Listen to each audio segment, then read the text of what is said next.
Hey, all of a sudden it blew up yesterday. Fred, can you go through, number one, what your offer was to Kentucky, what their response was, and take us through the whole deal? I can. First of all, though, I want to tell you, Dan, that after listening a little earlier to the Vandy coach deal, I'm glad I married some D1 material. No, I gotta go. Maybe that's why I can't get back into coaching. No, you're D1. I've seen her. That's strong. Yeah, after the thing kind of blew up in early May, Dan, we sat with that a little while, and we had a lot of Hoosiers write in and say, well, why don't you guys try to compromise? Why can't cooler heads prevail? Why can't the knuckleheads get out of the way and get some adult supervision here and just go in a room and figure the thing out? It's too important. And they threw out actually this idea about going to a 4-year rotation. And I talked to Tom about it, and he was all for it. And so we reached out to Kentucky and said, well, why don't we start with what you guys wanted to do, Lucas Oil, 2 years in a row, and then add on what we'd like to do, a home and home. And we'll start with Rupp because that seems fair given that's sort of next in the campus rotation, and then we'll end up at Assembly.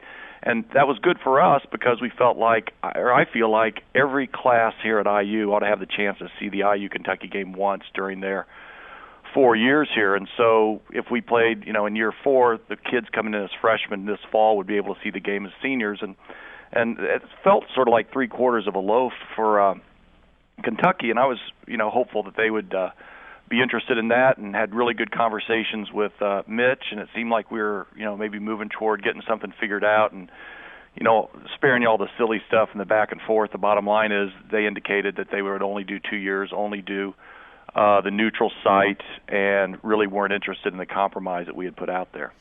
Why do you think that is? I really don't know, and there's a lot of speculation, and I could speculate, but I'm not sure that's particularly helpful to the conversation. They clearly just want to do 2 years. Apparently, they just want to be at the neutral site. There's been some suggestion they have an aversion to coming back to Assembly Hall, and given our willingness to go to Rupp and go to Rupp first, I can't say that I really understand that because I think it's a great atmosphere whether you're home or away. So I'm disappointed that didn't work out. We tried to reach out and go first and propose a compromise. I think there's been a lot of macho silliness around this thing, and that was never the case for me. I never got a kick out of saying no, and I wasn't afraid to be labeled a weenie or a softie coming back with a compromise. I think compromise is a good word. We ought to do more compromises, in this sport, in this country. But we felt like we went as far as we could, and the one thing that we really asked for, they weren't comfortable giving, and that's kind of where we are.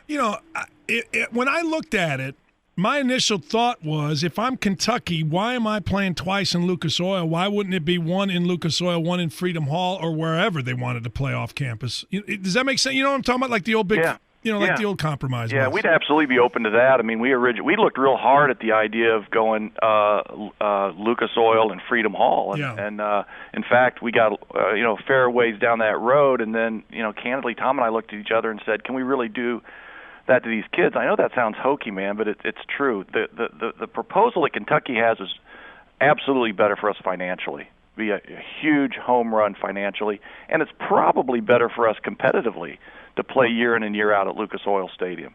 So it's not about money, and it's not about a competitive advantage. It's just about, I saw senior after senior this year who literally said to me, "Hey, you know what, Mr. Glass? I came to IU in part because of the basketball experience, the basketball tradition, and it was tough my first 3 years, but that IU-Kentucky game made it all worthwhile."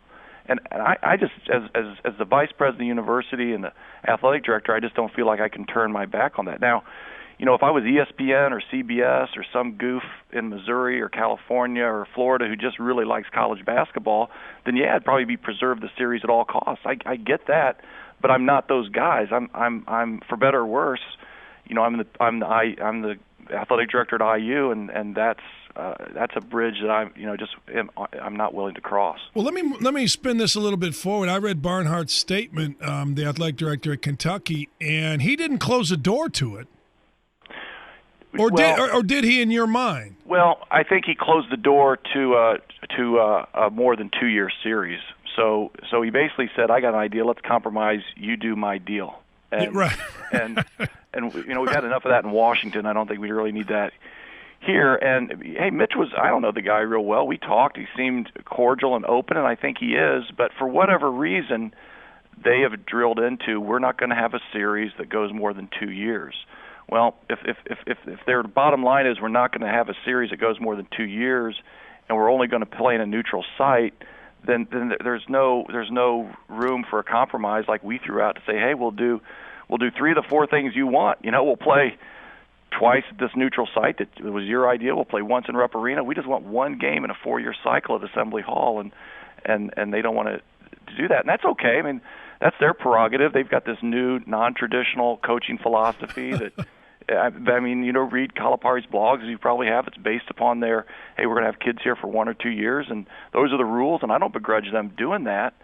But that doesn't mean we have to feed into that or facilitate that or change, our ultimate principles there to make that happen. I was there about, a week or two after doing a game there, Samford, and John point blank told me he wasn't coming back.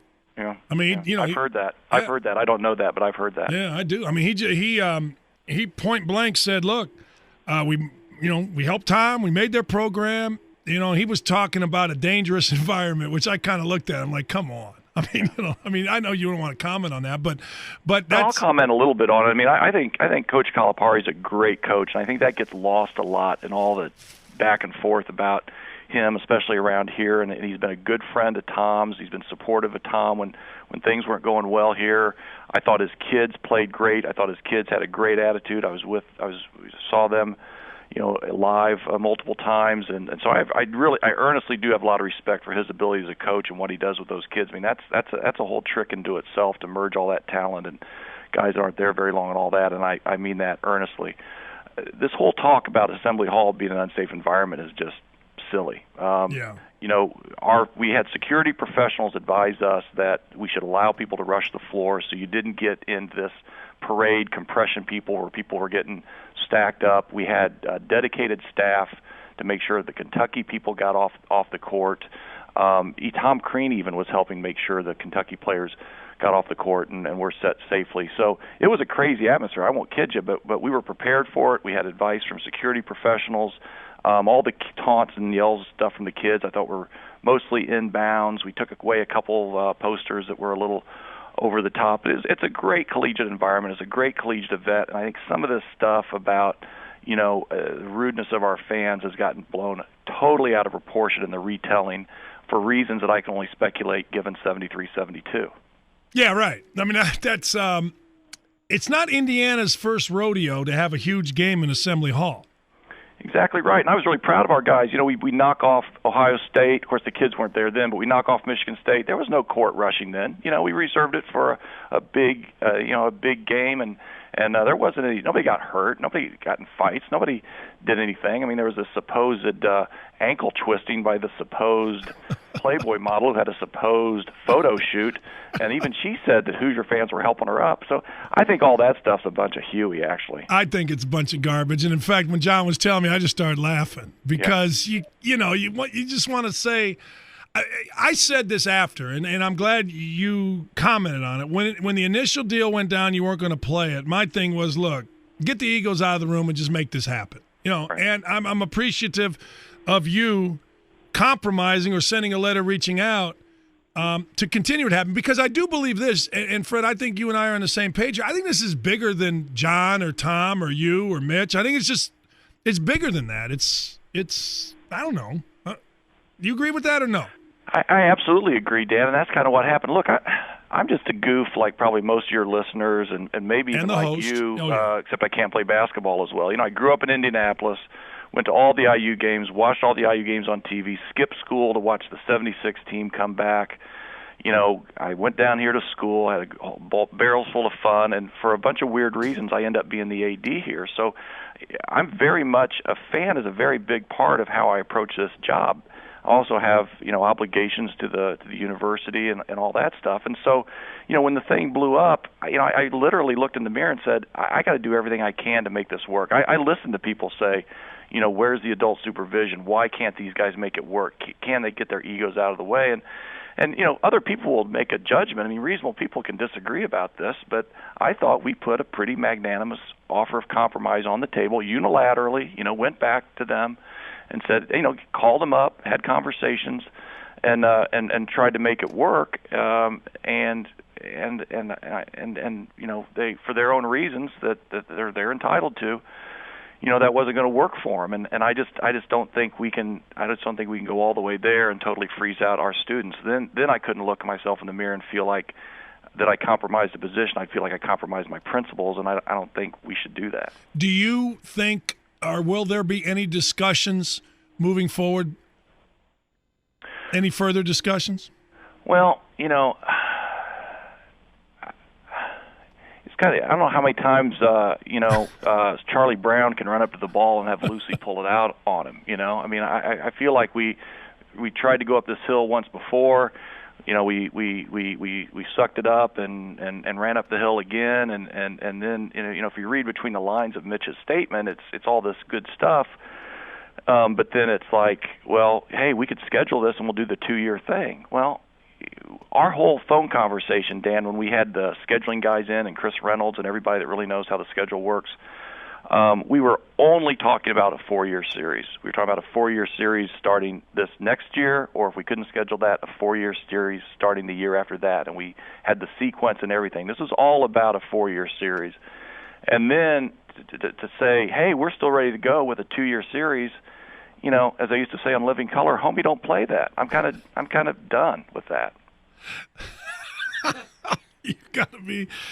I'm guessing you're the first Indiana athletic director that ever use that reference, and I love it. Homie, don't. All right, let me ask you: if the 2-year series was going to be on campus, would you go with it? Here and there? Yeah. Sure. Yeah, because our whole, Dan, I didn't reach out and see a pile of poo there and decide to go over and kick it over and mess with it. Our contract expired. This issue got presented to us. It's not something I reached out to do. We had a scheduling issue that we had to deal with, and my strong preference would be to do a home and home. And as I've told Mitch over and over again, I'll sign that deal like right now. We prefer that. That's sort of like our Lucas to them is home and home to us. That's why the compromise seemed to be, okay, well, we'll do what you guys want to do if you do what we want to do, and wouldn't that be a great thing? But apparently not. Well, I really appreciate you taking a swing at it, and I appreciate you taking the time with us on the show. You're great as always. No, well, thanks, Dan. Appreciate what you do, man. Take care. Fred. That's Fred Glass talking about the IU Kentucky. That's interesting stuff.